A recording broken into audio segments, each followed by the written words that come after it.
Refined sugar starts as non-food grade raw sugar.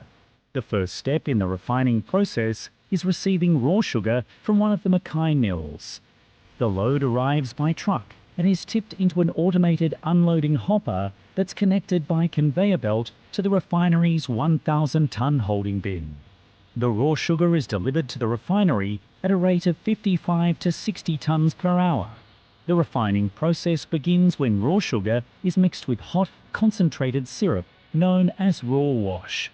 This mixture is known as magma, and its density is closely controlled before it's put through the centrifuge, where it's spun at rates exceeding 1,000 revs per minute.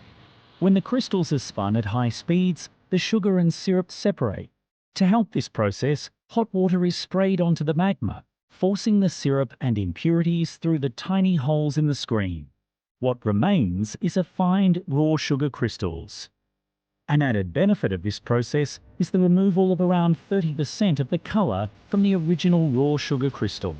The affined raw sugar is dissolved in hot water at 80 degrees to form melter liquor. The sugar content of this liquor is about 65%. The liquor is then picker.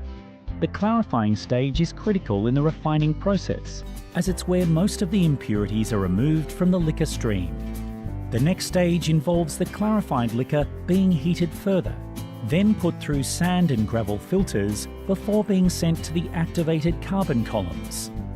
The activated carbon columns are where the majority of colour is removed from the liquor.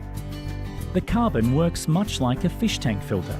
It removes organic and other residual material, resulting in a further 85% colour removal. Liquor colour is one of many parameters closely monitored by the refinery lab staff. Based on lab results, small adjustments are made to factory parameters to ensure the refinery produces a consistent quality product that is always in spec. Sugar Australia's Mackay and Yarraville refineries produce some of the best quality food-grade sugar in the world. Once the liquor has passed through the carbon columns, it is known as fine liquor. Excess water is then removed from the liquor by passing it through a triple effect evaporator. This concentrates the liquor from 65% sugar content to 78% sugar content in an energy-efficient way. From here, the liquor is moved to vacuum pans, where it is seeded with CSR caster sugar to grow the sugar crystals. This automated process produces batches of sugar crystals that are consistently the desired size.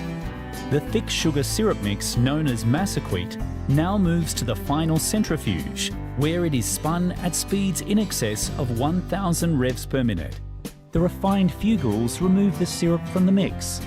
The amount of wash water added to the mix during the spin cycle will dictate the final colour of the sugar crystals.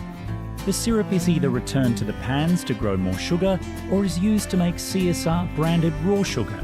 Caster raw sugar, coffee sugar, or the sugar crystals are now sent to a large rotary dryer where warm, dry air is used to remove excess moisture. The dried sugar is then air conditioned and dehumidified in a 3,000-ton